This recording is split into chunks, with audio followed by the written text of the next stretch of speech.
नमस्कार साथियों, hi tech classes में आप सभी का बहुत बहुत स्वागत है। जैसा कि आपको बोर्ड पे दिख रहा होगा, आज मैं एक नई नोटिफिकेशन के साथ आई हूं जो कि झारखंड पब्लिक सर्विस कमीशन के तरफ से जो है इसकी घोषणा की गई है। किस पोस्ट के लिए? ये आपके हैं झारखंड वन क्षेत्र पदाधिकारी के लिए।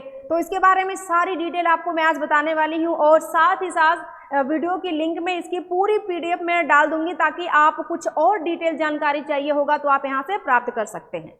चलिए देखते हैं डिटेल में कि क्या है ये पोस्ट, कब निकाली गई है, इसके बारे में डिटेल। तो जैसा कि आपको मैंने कहा कहाँ से है, झारखंड लोक सेवा आयोग की तरफ से ये विज्ञप्ति जो है निकाली गई है। ऑनलाइन आवेदन प्राप्त करने की अंतिम तिथि जो आपकी है बहुत इंपॉर्टेंट है, 10 अगस्त 2024 जो है आपकी क्या है, अंतिम तिथि है। आपके जो ये पोस्ट है ये कौन सी पोस्ट रहने वाली है, मतलब पद का जो नाम है आपका वन क्षेत्र पदाधिकारी। ठीक है दोस्तों, क्या रहने वाला है, वन क्षेत्र पदाधिकारी के लिए। आपको अगर किसी तरह की डिटेल इन्फॉर्मेशन चाहिए तो आप यहाँ पे जाकर के www.jpsc.government.in पर जाकर के भी ये जानकारी क्या कर सकते हैं, प्राप्त कर सकते हैं। चलिए अब डिटेल में और देखते हैं सारी चीजें कि क्या क्या इंपॉर्टेंट है इसके लिए।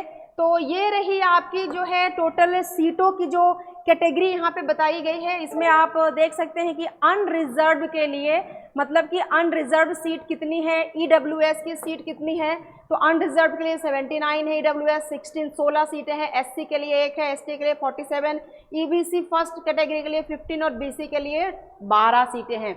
ये टोटल जो आपकी डिटेल इन्फॉर्मेशन मैंने जैसा कि कहा है लिंक में डाल दूंगी तो आप वहां से देख सकते हैं। आपके ये जो जॉब है बिल्कुल स्थायी रहने वाली है। ग्रेड पे जो आपका है 4200 रहने वाला है और आपका जो परीक्षमान अवधि है आपका 2 सालों का रहने वाला है। डिटेल में ये सारी चीजें और हम डिस्कस कर लेंगे एक बार। देखिए क्या है इसके बारे में। जी हाँ, सबसे इम्पोर्टेंट बताने का मेरा मकसद ये है कि आपके इसके लिए एजुकेशनल क्वालिफिकेशन क्या चाहिए। तो अगर आपने किसी भी यूनिवर्सिटी से जो कि मान्यता प्राप्त है, आपने एग्रीकल्चर से किया है, कृषि अभियांत्रिकी से किया है, पशुपालन या पशु चिकित्सा से किया है, विज्ञान वनस्पति शास्त्र से किया है, रसायन शास्त्र से किया है, वानिकी से किया है, फॉरेस्ट्री, भूगर्भ शास्त्र, गणित, भौतिकी, सांख्यिकी, जंतु विज्ञान, पर्यावरण विज्ञान के साथ स्नातक में किसी एक विषय के रूप में अथवा संबंधित विषय में प्रतिष्ठा के रूप में सम्मिलित रहा हो तो आप क्या हैं, इस पोस्ट के क्या हैं, आप एलिजिबल हैं। जी हाँ, मेरा दोस्तों बताने का मकसद था कि अगर आप एग्रीकल्चर से हैं तो आप ये बिल्कुल इस फॉर्म को फिलअप कर सकते हैं। एग्रीकल्चर के अलावा जितने भी यहाँ पे रिक्वायरमेंट है, मैंने सारे सब्जेक्ट यहाँ पे नाम मेंशन कर दिया है, तो ये आपके इंपॉर्टेंट हो गए। अगले इंपॉर्टेंट की तरफ चलते हैं। तो अगला इसमें क्या है, इसमें एक तरह से आपके फिजिकल टेस्ट भी होने वाले हैं। तो जो मेल है, मतलब कि पुरुषों के लिए आपके कितने चाहिए, हाइट 152.5 और महिलाओं के लिए चाहिए आपको 145 सेंटीमीटर चाहिए। ठीक है, ये जब फिजिकल टेस्ट होते हैं तो एक बिना सीना फुलाए, एक सीना फुलाए, उनका जो एक रिक्वायरमेंट होते हैं उस अकॉर्डिंग यहाँ पे आपका मेंशन किया गया है। आपको ये सारी चीज़ें एक बार डिटेल में आप ध्यान से जरूर पढ़ लीजिएगा।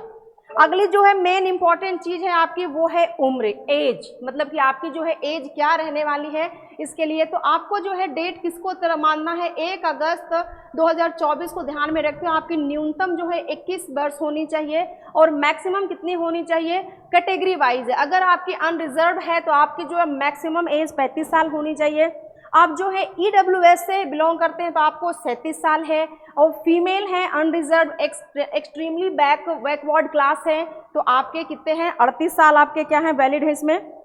अगर आप शेड्यूल ट्राइब एससी से हैं, ST से हैं, शेड्यूल कास्ट से हैं तो आपको 40 साल मिलेगा और आप इकोनॉमिकली वीकर सेक्शन से हैं तो आपको कितना है, 35 साल मिलने वाला है। एक्स सर्विसमैन है तो आप सभी को पता है 5 साल का क्या मिलता है, रिलैक्सेशन मिलता है। तो ये आपके क्या है, इंपॉर्टेंट है।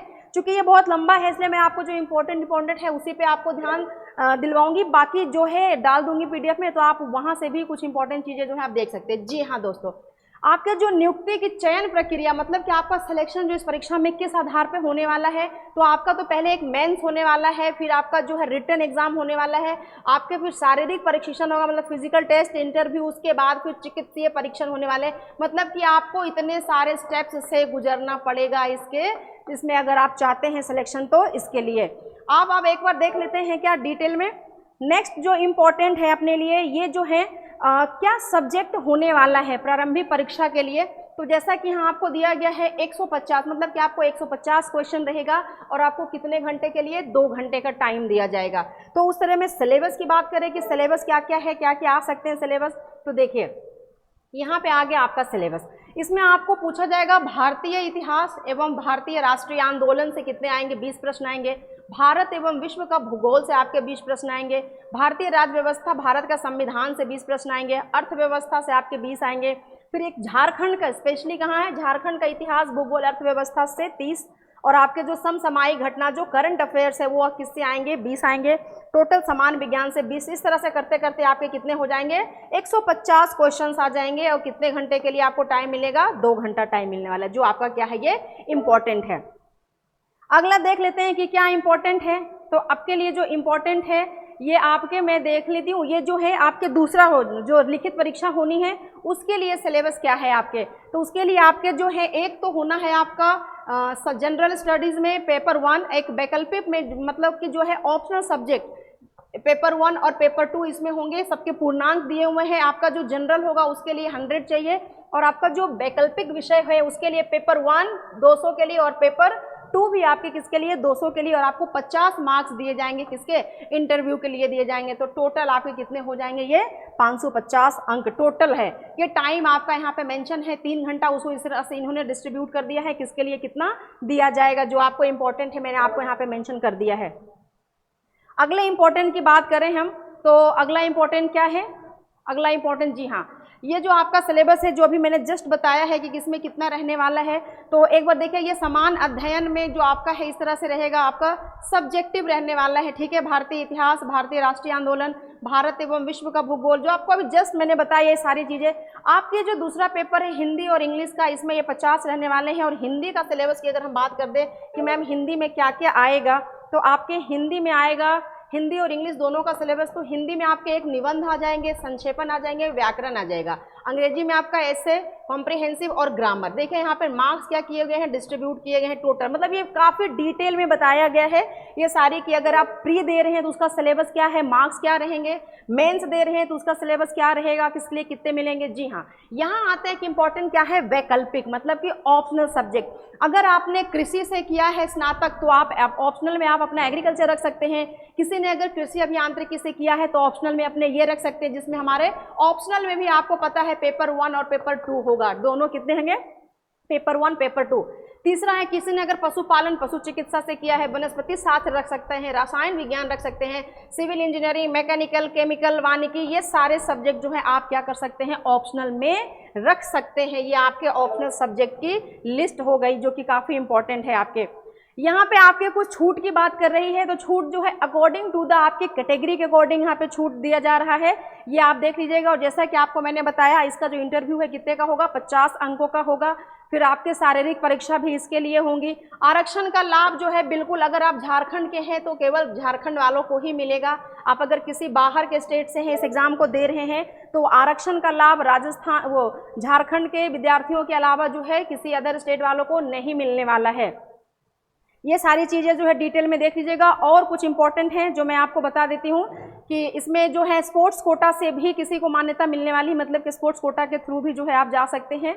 और कुछ इंपॉर्टेंट है तो एक बार इंपॉर्टेंट देख लेते हैं क्या है, बाकी सारी चीज़ें एक बार आप जरूर पढ़िएगा। जी हाँ, परीक्षा शुल्क, मतलब कि आपका जो एग्जामिनेशन फ़ी है ये कितने रहने वाली है, फॉर्म भरेंगे तो कह रहा है कि अनारक्षित, अत्यंत पिछड़ा वर्ग एवं पिछड़ा वर्ग एवं आर्थिक रूप से कमजोर नागरिकों का जो वर्ग है EWS के लिए आपकी परीक्षा शुल्क रहने वाली है 600। कितना रहने वाला है, 600 रहने वाला है। और दूसरा इंपॉर्टेंट क्या है कि परीक्षा शुल्क में क्या छूट दे रहे हैं, आपके नॉन रिफंडेबल होगा। बिल्कुल सही है, जो 600 है आपका ये नॉन रिफंडेबल होगा, मतलब ये आपको वापस नहीं मिलेगा। और जो झारखंड के हैं उनके लिए कितना रहने वाला, 150 रुपये, जिसमें आ जाते हैं अगर अनुसूचित जनजाति अनुसूचित जाति के अभ्यर्थी हैं तो उनकी जो फीस रहने वाली है कितना रहने वाली है, 150 रुपये रहने वाली है। यहाँ पे मैं आपको सिर्फ इंपॉर्टेंट जो पॉइंट्स हैं मैं वही डिटेल में आपको बता रही हूँ, बाकी एक बार आप जरूर से इसको पढ़ लीजिएगा। ये नोटिफिकेशन थी इसलिए मैंने आपको बता दिया। ये आपके लिए कुछ इन्फॉर्मेशन है कि आप अगर ऑनलाइन एप्लीकेशन जो है फिल करते हैं, वहाँ पे कुछ त्रुटियाँ आती है, कोई दिक्कत आती है तो आप यहाँ पे ये भर सकते हैं। बाकी जो है आपको ये सारे एग्जाम्स के बाद आपको क्या क्या चाहिए होंगे, मैट्रिक प्रमाण पत्र, अंक प्राप्ति जो है मतलब मार्कशीट आपके चाहिए होंगे आपके सिलेक्शन होने के बाद। तो अब जो है आपके, हाँ ये आ गए आपके इंपॉर्टेंट, ये आपका इंपॉर्टेंट क्या है, आवेदन जो है प्रारंभिक परीक्षा हेतु जो है माध्यम से 29 जुलाई, मतलब कि आपके यहाँ से अपराह्न 5 बजे तक ही ऑनलाइन आवेदन कर सकते हैं आप। ठीक है, क्या है 29/7/2024 से 10/8/2024, मतलब ये आपकी लास्ट डेट है और ये आपके स्टार्ट होने की डेट है। ठीक है, यहाँ से यहाँ तक कितने बजे तक, 5 बजे तक। यहाँ अगर आपको किसी तरह की दिक्कत हो रही है, सभी वांछित सूचनाओं सहित आवेदन पत्र ऑनलाइन एप्लीकेशन सिस्टम के माध्यम से दिनांक इतना, मतलब 10 तारीख तक 5 बजे तक स्वीकार किए जाएंगे। जो टाइम है इसके बाद जो है आपको इसके बाद उपलब्ध नहीं हो पाएगा, ये जो सिस्टम है क्लोज हो जाएंगे। लिंक जो है मात्र परीक्षा शुल्क जमा करने के लिए ही उपलब्ध रहेगा और अन्य किसी माध्यम से भेजे गए आवेदन पत्र स्वीकार नहीं किए जाएंगे। और कुछ इंपॉर्टेंट हैं तो इसमें हम देख लेते हैं। नहीं, कुछ भी इंपॉर्टेंट नहीं है, लगभग मैंने सबको सारी चीज़ें आपको इन्फॉर्मेशन दे दी है जो भी इंपॉर्टेंट थे आपके लिए। और अगर कुछ डिटेल में चाहिए होंगे तो आपको मैं इसके लिंक जो है ज़रूर डाल दूंगी PDF के फॉर्म में, आप वहाँ से एक बार डिटेल ज़रूर देख लीजिएगा दोस्तों। धन्यवाद।